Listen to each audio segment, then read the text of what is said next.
Yung sinasabi ko kahapon, huwag niyo pag pinagpapaniwalaan itong mga vlogger na kumakaladkad sa pangalan nila AFP Chief of Staff General Romeo Browner Jr. at PNP Chief Benjamin Acorda Jr. sa isyu ng destabilisasyon tinutuwis na ng PNP. May live report ang ating kasamang si J. Mark Dagala. J. Mark, go ahead. Radyo Pilipinas, report.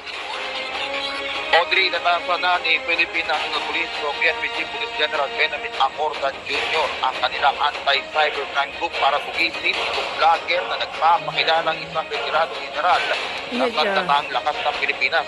Ito'y matapos ipakalat ng isang retired Army General na nagngangalang Johnny Macanas Sr. sa kanyang YouTube video na kinukumbinsi umano ng PNP Chief at ito si AFP Chief of Staff General Romeo Browner Jr. si Pangulong Ferdinand R. Marcos Jr. na magbitiw na sa pwesto. Ayon kay PNP Public Information na Office Chief Police Colonel Jim Bato, walang katotohanan ang nakasaad sa video at ito'y malinaw na isang uri ng paninira at disinformation. Dahil dito, natawagan ng PNP sa publiko na huwag ipakalat ng video dahil bukod sa wala ng katotohanan ng nilalaman nito, dapat naman may katapat din itong kaparusahan sa alik na umiiral na Anti-Cybercrime Act of 2012. Kabatid na ang YouTube page na The General Opinion ay mayroon ng mahigit 100,000 subscribers at followers. Pakinggan natin, Audrey, ang bahagi ng mga yan. Sa pagkakataon po ito ay nakikusap po tayo sa ating mga kababayan na mag-ingat po tayo sa pag-post at pag-share po ng mga information and verified information at that sa ating pong mga respective social media accounts. Maging responsible po tayo lahat dahil maaari po tayo maharap sa iba't ibang kaso po spreading and verified and fake news. Yung ating pong GPNP ay nagbigay na po ng utos sa ating anti-cybercrime group and sa regional directors and field commanders to intensify the conduct of cyber patrolling to validate all videos circulating on social media. Okay guys, natag nga tayo dito ng isang confidential fund queen. No, pakita natin yung picture. Ayan.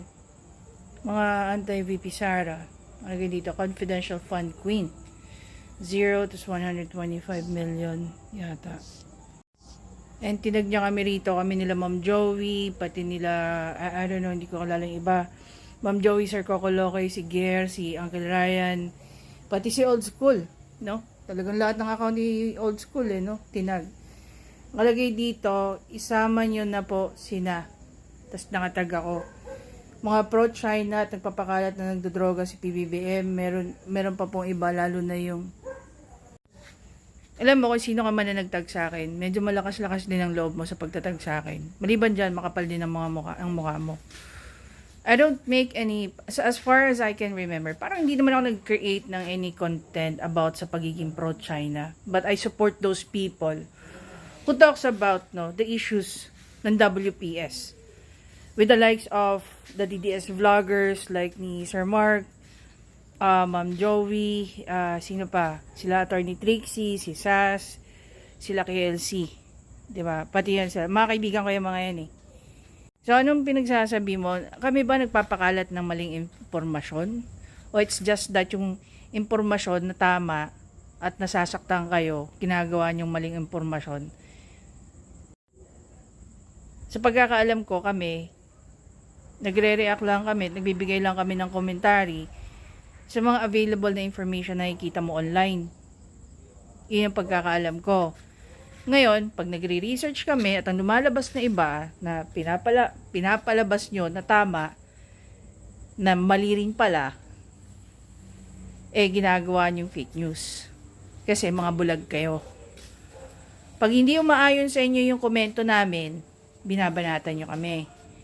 Pero pag umaayon sa inyo, kulang na lang, halikan nyo yung lupa. No?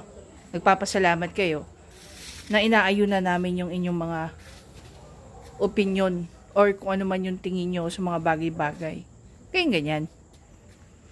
Kung kayo may kapal ng mukha na magsalita, di ba, ng mga opinion ninyo, pag hindi kami umayon sa inyo, kung ano mga pinagsasabi yung fake news, peddler, yung isama nyo na rin po yung mga vloggers tapos itatag mo pa kami. Paano kung beltahan ka namin ng pagpapakalat ng maling impormasyon galing nito? Kaya mo bang patunayan yung sinasabi mo, lalo na patungkol sa akin? Ha? O mema ka lang din?